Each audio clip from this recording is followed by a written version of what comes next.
29/12/2025 રોજ આશરે રાતે 2 વાગે આસામના દિસપુર પોલીસ સ્ટેશન ગુવાહાટી જિલ્લામાંથી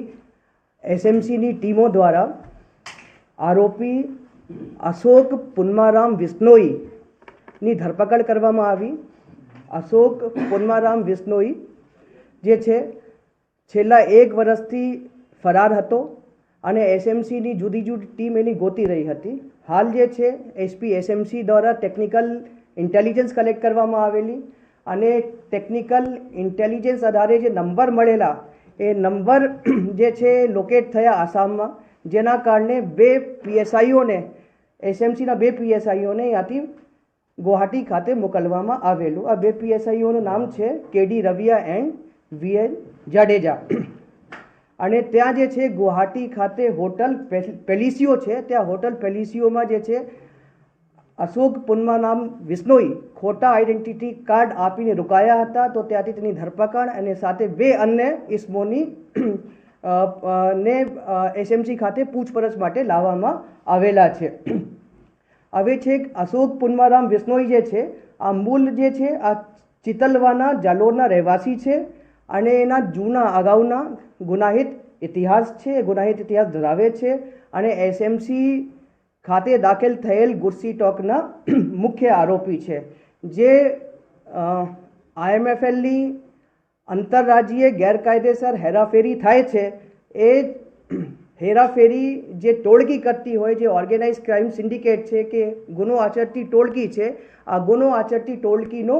લીડર છે અને આ ગેંગના મુખ્ય સાગરીત છે। 2025 વર્ષમાં ડીજીપી સર દ્વારા આરોપીને પકડવા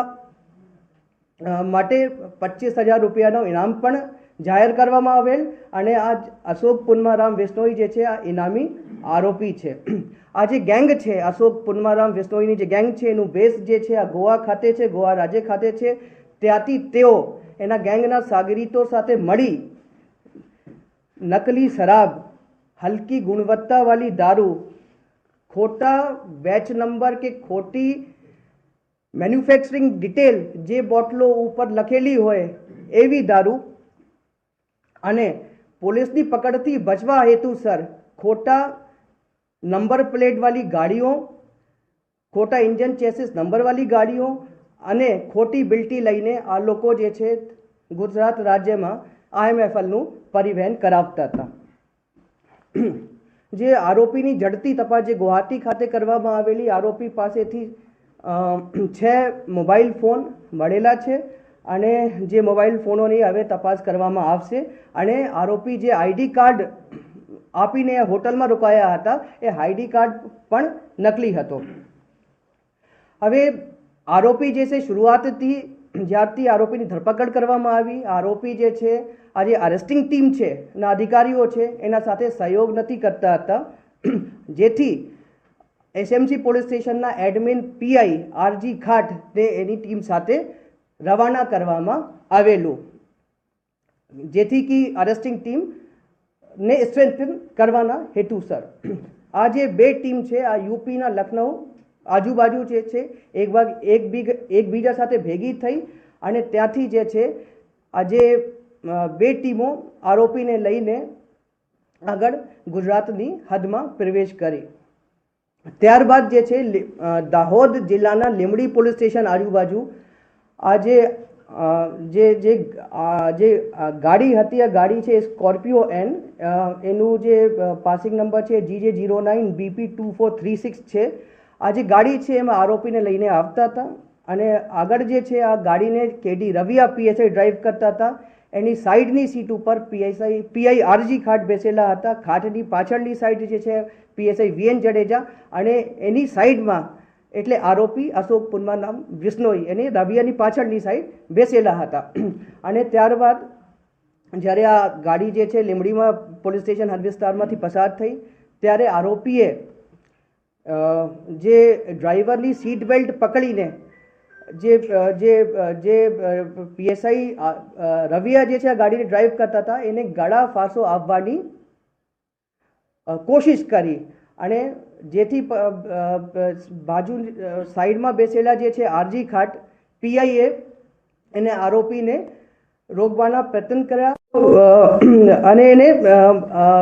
પટ્ટા છોડવાની કે સીટ બેલ્ટ છોડવાની સૂચન આપી, ત્યારે આરોપીએ કોઓપરેટ નથી કર્યા, જેથી કરીને પીઆઈ ખાટે પોતાની સર્વિસ રિવોલ્વરથી આરોપીના પગમાં એક ફાયરિંગ કરી અને જેથી આરોપીના જમણા પગમાં જે છે ઈજા થયેલી છે. અને એ જે ઈજા કરવાના હેતુ છે એ સાથી અધિકારીના રક્ષણ માટે જે છે આ ફાયરિંગ કરવામાં આવેલી છે. ત્યારબાદ જે છે પીએસઆઈ કેડી રવિયા અને આરોપીને જે છે ત્યાં સ્થાનિક લીંબડીના સીએસસીમાં સારવાર માટે મોકલવામાં આવેલ અને એફએસએલને બોલાવી જે છે એ સ્થળનું પરીક્ષણ પણ કરાવવામાં આવેલ. આજે આ અનુસંધાને એસએમસીના પોલીસ સ્ટેશનમાં જે છે એફઆઈઆર દાખલ કરવામાં આવેલી છે અને જે એફઆઈઆર છે એ બીએનએસની કલમ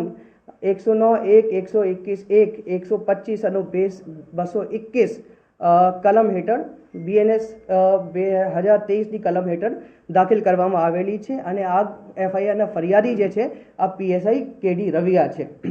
અને આ બાબતે વધુમાં હું જણાવું છું કે છેલ્લા 2 વર્ષમાં આ વિશ્નોઈ ગેંગ સાથેની લડતમાં મેં મારા 2 સાથી અધિકારીઓ પીએસઆઈઓ ગુમાયા છે. એક પીએસઆઈ સચિન શર્મા અને પીએસઆઈ જેએચ પઠાણ ને આ વિશ્નોઈ ગેંગ વિરુદ્ધ રેડ કરતા સમયે જે એક પીએસઆઈના એક્સિડન્ટ થયા અને એક પીએસઆઈના આરોપી સાથે ઝપાઝપીમાં હાર્ટ એટેકથી અવસાન થયા. અમે 2 અમારા સાથી મિત્રો ગુમાયા છે અને જેથી આ ગેંગ વિરુદ્ધ વધુ કડક પગલાં લેવા માટે ગેંગ વિરુદ્ધ ગુસ્સીટોક એક્ટ હેઠળ ગુનો દાખલ કરવામાં આવેલ અને આ જે ગુસ્સીટોકની ફરિયાદ છે એમાં કુલ 11 આરોપી છે, જે પૈકી 8 આરોપીને પકડવામાં આવેલ છે અને જે ગોવાની ડિસ્ટિલરીમાં આ નકલી દારૂ, નકલી બેચ નંબર, નકલી મેન્યુફેક્ચરિંગ ડિટેલ અથવા ઓછી ગુણવત્તાવાળી દારૂ બને છે એ ડિસ્ટિલરીના માલિક બિપિન અરોડાની પણ એસએમસી દ્વારા ધરપકડ કરવામાં આવેલી છે. અને આ જે વિશ્નોઈ ગેંગ છે કે જે ગેંગના મેમ્બરો સભ્યો જે છે આ રીતે ગુજરાતમાં ખરાબ શરાબ, ખરાબ ક્વોલિટીને દારૂ જે છે પરિવહન કરાવે છે એના માટે જે છે એસએમસી અગાઉના સમયમાં પણ કડકે કડક કાર્યવાહી